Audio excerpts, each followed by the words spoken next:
అండి అంటే పేట చూడడం జరిగింది. సో రజనీకాంత్ గారి మేనరిజమ్స్, ఆయన ఏ స్టైల్స్ ఉంటాయి అవన్నీ పుష్కలంగా ఉండే సినిమా. డెఫినెట్గా ఈ సినిమా గురించి చెప్పాలంటే ఒక కబాలి, ఒక కాలా, ఒక పేట అని చెప్పొచ్చు. డెఫినెట్గా నేనేం చెప్తానంటే నాకు యావరేజ్ అనిపించిన సినిమా ఈ సంక్రాంతికి యావరేజ్ అని చెప్పొచ్చు. డెఫినెట్గా రజనీకాంత్ గారి నుంచి ఏం ఎక్స్పెక్ట్ చేస్తామో అది పుష్కలంగా ఉన్నాయి. డెఫినెట్గా ఒక ప్రయత్నం అయితే చేశారని చెప్పొచ్చు. డెఫినెట్గా ఒక మంచి మ్యూజిక్, రజనీకాంత్ గారి బిల్డప్ షాట్స్ అవన్నీ.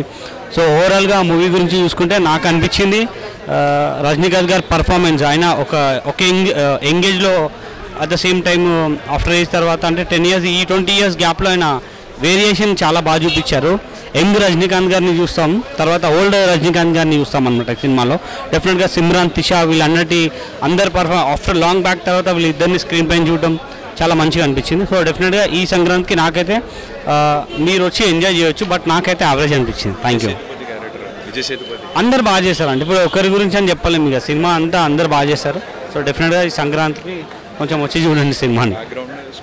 అంత బాగుంది అంటే background score everything is fine, but ఒక స్టోరీ దగ్గరే కొంచెం కబాలి, కాలా, పేట అలా అనిపించింది నాకు. Thank you.